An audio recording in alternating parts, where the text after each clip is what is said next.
These little sandpapers with a Velcro backing pad from 3M are really nice for edging out before you DA, hitting all the areas where the DA doesn't really go. These work really good. They work better than a red scuff pad. They do a better job. The guy at 3M, that guy at PPG was suggesting these.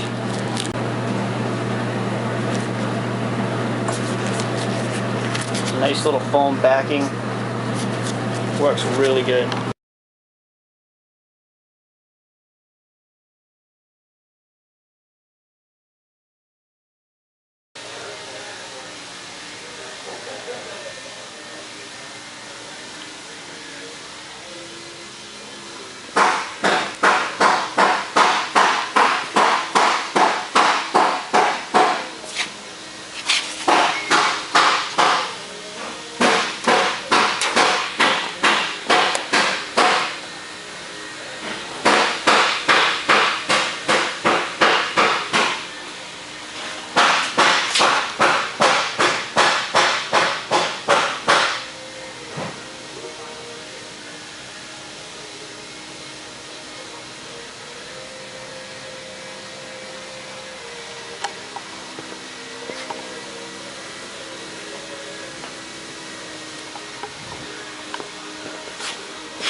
This was a solid day of masking yesterday, getting everything laid out.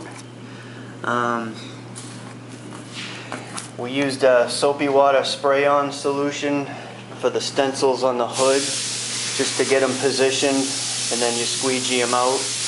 And when we pulled the top off, left a ton of glue residue, so this has had multiple adhesive remover baths. Now it's just a matter of going around and making sure all my edges are laying down and there's no little gaps. Waterborne base coat will creep onto just about anything if you put it on too heavy.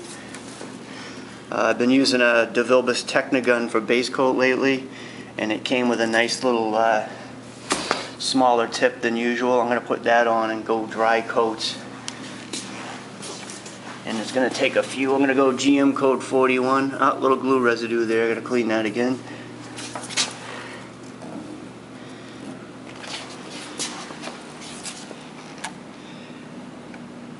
This has a base coat has a good open time. I can leave it for quite a few days before I have to get this whole car cleaned and masked and get the clear coat done.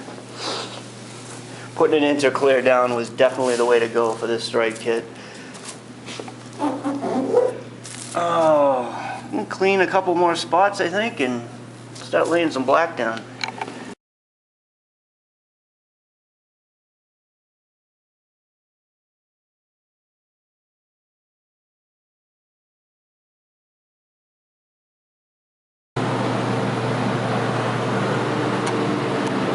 Nice thing about this DeVilbiss Techna, been using this for a few weeks now, you can change your tip sizes and even your caps, and they all work with the same needle, which is pretty cool. I'm going from a 1.3 that I usually use for base coat to a 1.2. I don't want to put wet coats on this stripe, and it's really humid, so this is going to be a good way to go. Give this a shot.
Here it is, ready to clear again.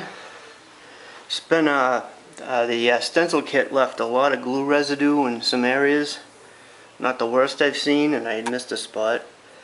I went around with, actually for these little areas, I actually had a little brush that I wetted with some adhesive remover, and I just spent a lot of time cleaning these.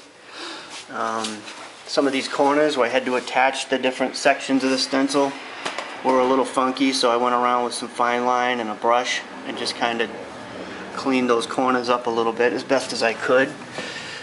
I'm probably going to tack coat this whole car, just a dry first coat, because it's finished in 600. It's going to be pretty slippery with this clear that I'm going to use. I'm going to put a couple of tack coats over these stripes so I don't get clear sag at all these tape lines. And I'll probably put a couple extra coats in these areas. They won't sand perfectly flat, but I'll be able to get a little bit of that edge off when we sand and buff. And that's it.